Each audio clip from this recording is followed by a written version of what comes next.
I need to introduce this very interesting person that I've known for about a decade or so, or maybe even longer.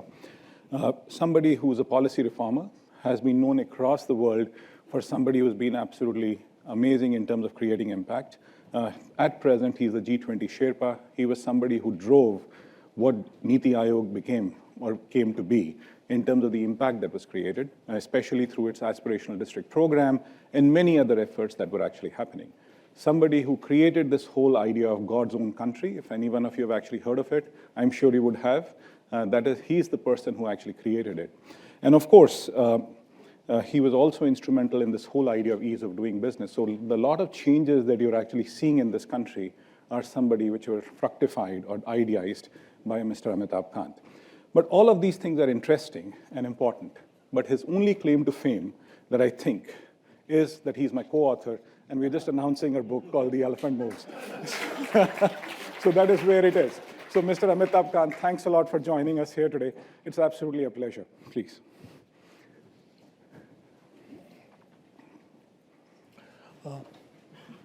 Thanks, Amit, for that wonderful introduction.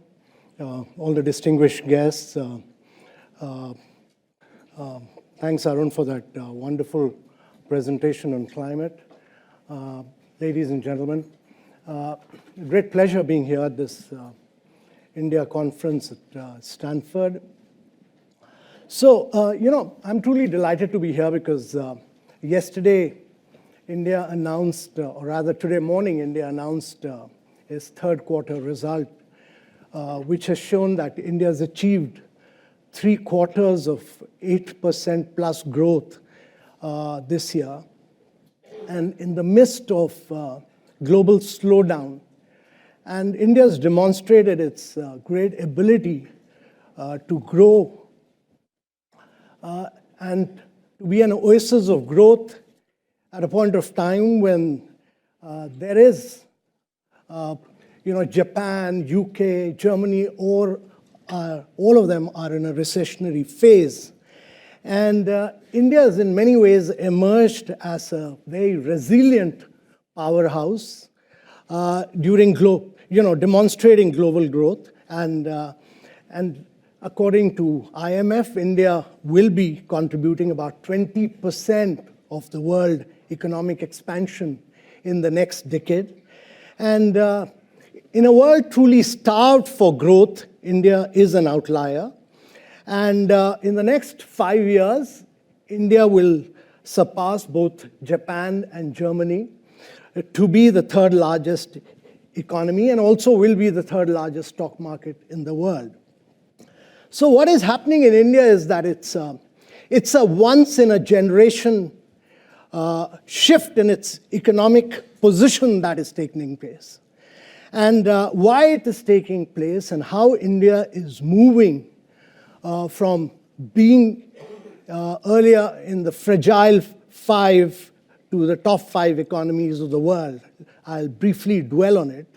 And when this government came to power, there was a challenge of what was then called as a twin balance sheet problem of both the corporates and the financial institutions. All the banks were in deep trouble. There was also a challenge of deficits, both fiscal deficit and current account deficits. But where are we now with India? Let me dwell a little bit. One is how this has happened, that this kind of growth has happened. Firstly, I think there's been a lot of structural reform which has been carried out. First and foremost, I think there's been the goods and services tax, which is like putting one tax across entire Europe, because India is bigger than 24 countries of Europe, plus another 30,000 kilometers. It's a cashless, paperless tax. So what it has led to is increasing and widening the tax base from about 6.3 million taxpayers to close to about now 14.5 million taxpayers. And the GST in India is growing at about 15% plus year on year. So that's been a remarkable change to my mind, a huge transformation. And second is the coming out with a modern insolvency and bankruptcy code, which has made a huge behavioral change in terms of the credit culture of India, and which has led to proper, for the first time in India, there is proper credit culture management in India, which has enabled India that companies can actually go through a process of dissolution if they are not performing well. And which, to my mind, again is transformational. And third was the Real Estate Regulation Act, because a lot of middle-class people had lost their earnings in India by investing with builders. The government has brought in a huge amount of discipline, transparency through this RERA Act, and the real estate actually, yesterday's latest figure shows that the real estate sector has really bounced in double-digit figures in a very big way, and that, to my mind, owes a lot to this new Real Estate Regulation Act. And fourthly, to my mind, has been the fact that the government lowered the corporate taxes to a great extent 2 years back. It brought India's corporate taxes to the world's best level of corporate taxes. And it's on par with the best in the world today. And that has led to the government giving away close to 1,45,000 crores. And today, the balance sheets of the private sector are actually doing very well, which you'll see with the private sector investment, will soon kick off and will lead to the private sector investing in a big way in India.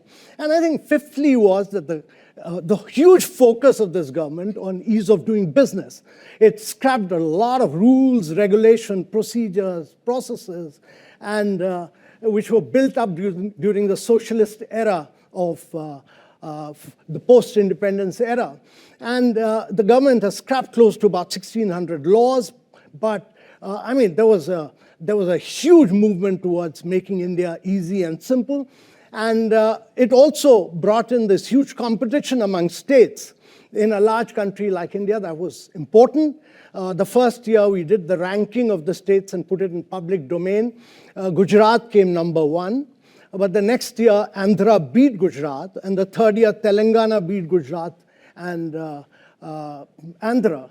But the good thing was that the eastern part of India, Chhattisgarh and Jharkhand, came 4th and 5th, and they made huge improvement.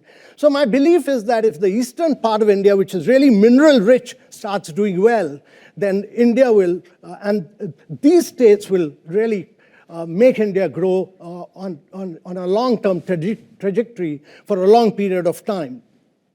So these are the big ticket reforms which India carried out. But I think the second big thing that India has done in the last few years is this huge technological transformation which India has carried out. And it's very different from the kind of digital transformation that has happened in the West. And if you look at the last 2 decades of the technological transformation, actually all technological innovation has come from the Western part of the world. It's come from Google, it's come from Amazon, it's come from Apple, it's come from all the big, or from Meta, all the big companies of the West, and China, it's come from Tencent and Alibaba. And in India, we took a very different approach, which was to create a public interest layer. And on top of the public interest layer, we allowed private sector to compete in the market space. And this was all open source. This was open API, and this was globally interoperable. And therefore, you had the public identity, 1.4 billion people of India having a digital identity. And then between 2015 and 2017, India opened up 550 million bank accounts, which has not happened anywhere in the world. And that's 55% of the bank accounts opened in the world were opened in India. Every second bank account was opened in India. And, Indian women just had 18% of the Indian women had bank accounts. Today, almost close to 91% of the women have a bank account. And then, through a drive, we linked up both the digital identity and the mobile number with the bank account. And that enabled India to do fast payments. And this actually, today, India does 46% of the real-time fast payments in the world. Last year, in 2023, we've done 128 billion real-time fast payments in the world. China was next with about 26 billion fast payments. That was the difference between India and the second fastest economy in the world. So what has happened is that I haven't been to a physical bank. I've not used my checkbook. I've not used my debit credit card. I've not been to an ATM machine for the last 4.5 years in India. The only time I've used my credit card is when I came visiting my daughter who lives in San Francisco. And as a consequence of this, during the COVID period, India could put money straight. We did not give out large packages like the rest of the world did, particularly the United States. We put money straight into the bank accounts of the beneficiaries. Within 2 weeks, we put money into the bank account of 341 million Indians, and then we put money into over about 110 million Indian women. And then we put money straight into the bank accounts of 81 million Indian farmers, straight into the account without any leakage. There was no leakage in any of this transaction. While the rest of the world suffered in putting money straight into the beneficiary's account, there was no leakage in India. But today in India, we transfer money straight into the bank account of the beneficiaries in 670 schemes of the government of India, where when I was a young officer and growing up, in Kerala, money used to be transferred from central government to the state government to the districts. And one of our prime ministers said that actually there was a leakage of 85% of the money being transferred. So today, there's no leakage in India because India has become a very efficient economy because we are putting money of the government straight into the beneficiary's account. And secondly, what has happened as a consequence of this digital fast payment was that you had a huge number of young startups who took the payment mechanism and then looked at the history of the payment. And you had MobiKwik, you had Lending Card, you had Pine Lab, who then started giving out cashless, paperless credit. And then you had another set of young Indian startups like Zerodha, Grow, Upstock. Today, Zerodha, Grow, Upstock, they give you stock market creation. They took stock market to Indian tier 2 cities, tier 3 cities, rural areas. They do about 30%. They control 30% of India's stock market and wealth creation. And in 30 seconds, you can do a stock transaction. You can get a credit payment in 30 seconds today. And then you had another set of young Indian startups like GoDigit and Acko, who took insurance. When I was a young officer, it used to take me 6 months to buy a life insurance policy from Life Insurance Corporation of India. Today, they provide, GoDigit and Acko give you an insurance policy on the mobile, on the go, in a minute. So what India has done is, it's taken credit, it's taken from identity to bank account to digital fast payment to credit to stock wealth creation in stock markets, two insurance policies, all within 30 seconds to 1 minute. And this has been the revolution of India, 30 seconds to 1 minute. Nowhere in the world has this happened. And that is why India brought down the cost of acquisition of a customer. And a company like Reliance Jio actually acquired 450 million customers in India in 10 months flat, because the cost of acquisition in India had fallen from $150 to less than $1. And that is why this has been the big difference which India has made. And that has enabled India to technologically leapfrog, which no other country in the world has been able to do.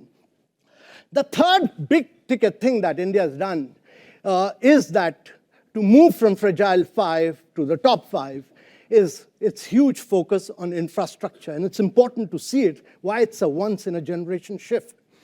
In the last 8 to 9 years, India has made 40 million houses. 40 million houses for its people. And 40 million houses means that it actually created an Australia. It's more than the population of Australia. That's the size and scale of what India has done.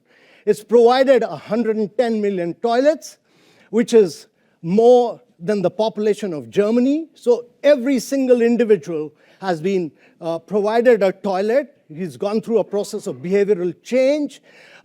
Massive amount of infrastructure work has been done.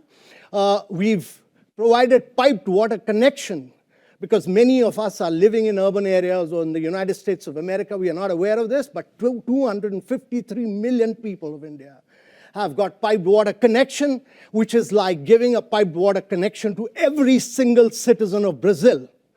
And we've given electricity to 30 million Indians, and we've actually built 88,000 kilometers of road in the last 9 years. And 88,000 kilometers of road is like making India twice over in terms of road connectivity. That's the size and scale of what India has done in terms of infrastructure creation. It took its capex expenditure of its GDP from 1% to close to 4%. Post-COVID, instead of pursuing a consumer-led strategy, it pushed for a capex-led strategy, and I think it's made a huge difference on ground. And therefore, my belief is that this infrastructure creation will lead to spiraling of growth in the subsequent years of India's economy in the next few years. And I want to dwell a little bit on what Arun talked about in terms of climate, because my belief is that India will make a difference to the world if it goes digital and if it goes green. And therefore, it's very imperative that India takes the leadership. I mean, the rest of the world has grown by carbonizing the world.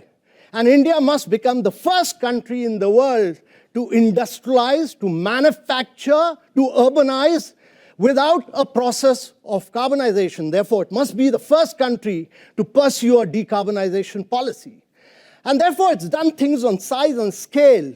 And India actually uses only 1.3% of the total carbon space. And it's, if you look at it in per capita population basis, it should be entitled to 17.5% of the carbon space. But 81% of the carbon space has already been occupied by the developed world when it was industrializing and when it was urbanizing. So there's very little carbon space left for developing countries. But irrespective of that, and I want to also say that India has the lowest per capita emissions.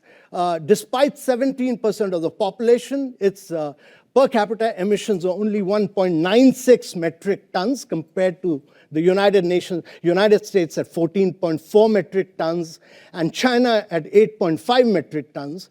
But India is growing, it's urbanizing, it's going to manufacture in a very big way, and it will be the third most polluting country in the world if we don't change our strategy. And therefore, during G20, we took a very action-oriented approach, and we said that the world must decarbonize. And we pursued and we achieved success on having a green development pact for all the developed countries, and which had many components, which many ambitious and action-oriented components. But what India has pushed through policy, through technology, and through finance has been to achieve affordable, clean energy transition. And I want to take a minute to dwell upon it. Because no country in the world has achieved 187 gigawatt of renewable energy what India has achieved. And that's the size of what India has done, and its ambition is to achieve 500 gigawatt by the time by 2030. And it has done that at very affordable rate. When just about 4 to 5 years, I think about 7 years back, India's renewable energy was costing 21 rupees. 21 rupees, it has brought it down to 1.99 rupees. It brought it down to 1.99 rupees. I mean, just to give you in dollar terms, from 0.4 cents through transparent bidding processes, it has brought it down to 0.024 kilowatt hour. That has been the radical transformation that India has done by bringing down by enhancing renewable energy in a very big way, but more important, making it affordable by bringing it down very sharply in terms of pricing through transparent processes. But it has pushed for household electrification. It provided about 30 million houses with electrification, but it provided cooking clean energy fuel to over 110 million women in India's rural poor. 110 million women, household ladies in rural areas which were cooking through firewood. It has replaced it by cooking fuel. That's been the size and scale. It aggregated demand, and that's been one of the big strategies of India, to aggregate demand across states, and it then brought about close to 367 million LED bulbs. 367 million LED bulbs, and brought down their cost by about almost about 150% of the cost was brought down very sharply, because sheer size and scale has pursued the same policy in buses, where it did a procurement of 5,600 buses, demonstrated that through a transparent process, you can, on an OPEX basis, you can bring down the cost of electric buses to lower than combustion buses, and the next round of 10,000 buses for cities is just in the process, where I'm confident that the rates for electric buses will fall even further. But I think the most important thing that India has done is really to demonstrate that it wants to pursue a policy of clean energy. But as was said, that it's not, even if India was to do all its electricity as renewable energy, that's only 20% of India's energy. The balance 80% is steel, it's cement, it's fertilizer, it's refinery, it's long-distance transport, and these are all known as hard-to-abate sectors. They don't run on renewable. And India spends about 180 billion in importing fossil fuel to run steel, cement, long-distance transport, energy, refinery, all of this, 180 billion a year. And what India's ambition is that by 2047, we should be an exporter of energy, not an importer of energy, by using renewable energy to crack water, to be a champion of green hydrogen. And by bringing down the cost of green hydrogen from $4.5 a kilogram, which is now, to bring it down to $1 a kilogram by the time of 2030. And this will require size and scale, population scale transformation, and which many of our young entrepreneurs are driving. It's being driven by many big companies, many young entrepreneurs. Some of them are sitting here, like Greenco, Acme, many of these young entrepreneurs, and it's also being driven by many of the big ones. But India's hunger, its ambition for transforming India as a leader of climate change, because it is climatically blessed, is unlimited. And you see that in the young entrepreneurship of India. And therefore, my belief is that India believes very strongly in net zero being net positive for India. And many leaders say that when you move from fossil fuel to green, there is a green premium to be paid. I mean, that's what Bill Gates says, that you'll pay an extra amount.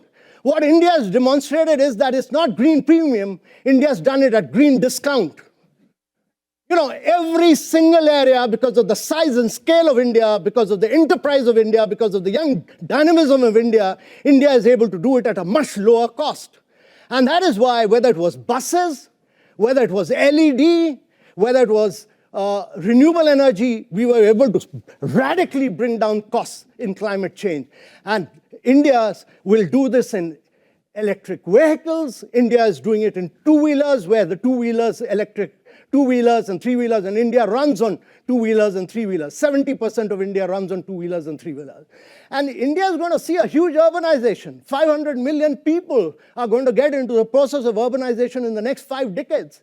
So you will create two Americas. You can't repeat the mistakes which the West has made. You have to follow a path which is led on public transportation, on cycling, on walking, on buses, and that's why India is pushing for Indian railways to become totally electric in 2030. And therefore, the fourth biggest thing, in addition to these huge structural reforms, in addition to the digitization of India's economy, in addition to pushing for infrastructure, has been the huge focus on India becoming the first country in the world to transform itself through a process of decarbonization. And therefore, my belief is that Prime Minister himself is passionately pushing for what he calls as lifestyle for environment, that you make people pro-planet. And one of the studies by IEA says that if people themselves switch off lights or switch off taps or are able to switch off vehicles and bring behavioral change, and we nudge them to make behavioral change, you will actually save 21% greenhouse gas emission. And it's not countries or political systems which will make a difference, but it's citizens like you and me and communities which will make a difference to actually making the country green. And therefore, we are pushing for this. But having said all this, let me also say that having given you this perspective, let me say that there are very, very many challenges for India. And there are challenges, but these are huge opportunities for India. And the challenges, to my mind, are that it can't be that India is growing on the back of the southern part of India or the western part of India. India needs to grow in an equitable manner, and therefore the eastern part of India must grow. They are the mineral-rich states of India. And therefore my belief is that Bihar, Chhattisgarh, Jharkhand, UP has done a stellar job in the last few years in infrastructure creation. Rajasthan, Madhya Pradesh, all these states must grow to enable India to grow at 10%. India's ambition is to be a $35 trillion economy by 2047. It will not happen without these states growing. And therefore, states have a critical role to play. Center has done its job, and now the states must transform themselves to be the leaders of growth. And therefore, growth with equity, with the states driving growth, is critical. When the rest of the world was growing, it grew on the back of global trade growing. Trade was very, very accretive to GDP growth. USA, Europe, all grew at a point of time when global trade was growing. The global trade is at a standstill. It's not growing. It's not expanding. Global trade has become a bad word in today's politics. And therefore, it's necessary for India to still grow, because India's share of the global trade is still very low. And it'll be very difficult for India to grow without exports. And that would mean that India needs to manufacture again to size and scale to penetrate global markets in a big way. And therefore, my belief always has been that it can't be that India is growing only on the back of services. India needs to fire on all cylinders. It needs to become a manufacturing nation. It needs to grow on the back of sustainable urbanization. But more than anything else, India needs to enhance its agricultural productivity. One of its many challenges is that there's a very high population dependent on agriculture. You can't have 20% of your economy coming from agriculture. The rest of the world is 4 to 5%. And therefore, if 42% of your population is dependent on agriculture, is too high. You need to take it from agriculture to manufacturing to urbanization. And it'll be very critical that by doing this, you'll enhance your productivity in agriculture, and that'll be critical for India in the coming years. And I think lastly, to my mind, it's very, very important that we improve our learning outcomes, which is very good, which is very critical to my mind, because India has been able to provide a school to every single child. But it needs to improve learning outcomes, on which there is a huge focus now in the new education policy. It needs to improve its health outcomes.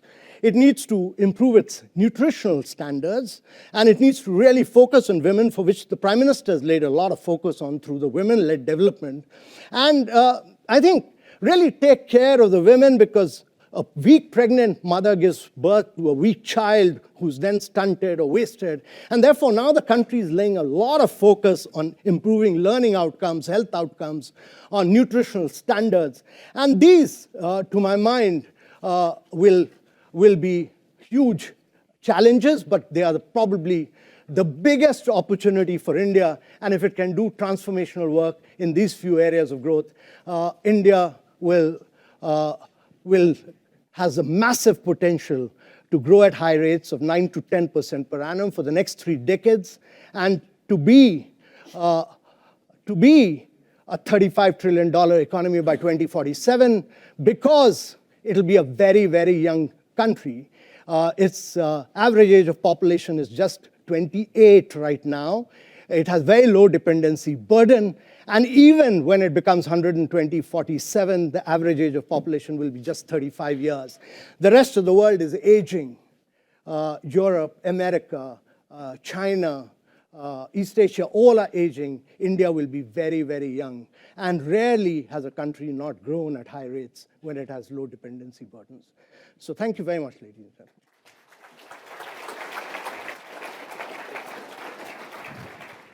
Hello, sir. I'm Akshita.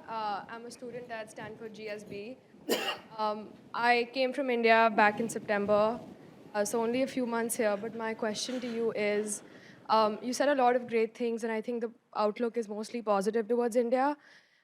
What do you see as one big risk that maybe lowers your faith in the future of the country? That could be on any front. So to my mind, the biggest challenge for India is really to improve learning outcomes for its citizens, because, by 2047, actually, India will be providing 30% of the skilled manpower to the rest of the world. I mean, there'll be no manpower available in Europe and America. It'll all be coming from India. So you need to actually improve learning outcomes, and you need to skill them in a very big way, not merely for tech, but you need to create carpenters, you need to create electricians, you need to create plumbers, you need to create all kind of workers. Look at the hospitality sector, for instance. All the great managers of Four Seasons and Ritz-Carlton used to come from Lausanne School of Switzerland. Nobody will go there. You'll all have Indian general managers running all these hotels because only Indians will be traveling everywhere. So you need to really skill them for the next century. For 2047, really. That's the biggest challenge to my mind. Okay, time starts now. Right. Thank you, sir, for your focus on the learning outcomes. I'm from Room to Read India. My name is Shakti. My question would be, what kind of quality learning outcomes do you envisage for India, which has to grow tremendously, emerge as a leader in the next 20, 30 years? So learning outcomes, the ones that we deal with today, do they need an overhaul? Do they need a change? Yeah, they need a radical overhaul, because both the ASER study and the NAS study all demonstrate that very substantial percentage of a population, of a young population, class 10th student is not able to solve the class 4th, forget maths or physics, even is not able to grasp his mother tongue. And that's happening because, 25% of the children are outstanding, they're brilliant, they're getting into the next class. But you don't test them again and again and again and again, so they keep passing classes, keep going on, and keep going on, next class, next class. But once you've not grasped the basics of what you've been taught in class 3rd or 4th, then you'll never be able to grasp class 5th or class 6th or class 7th. And that is what is happening in very many parts of both semi-urban and rural India, and even urban India. And therefore, I think one of the great things we should work with Stanford is on how to improve, how to use technology in a very big way to improve learning outcomes in India. It can't, to scale. Because what India has demonstrated in many ways is, even digital transformation or climate or infrastructure, is it's done things on population scale at low cost, which no other country has been able to do. India should be able to do that in both learning and health outcomes, using technology to transform India in health and education. And that, to my mind, is where good collaboration with Stanford is required. One last question. We have a gentleman here, please. One with the turban, please. Can we just give it to him? Thank you. Hey, very fiery speech. Thank you so much.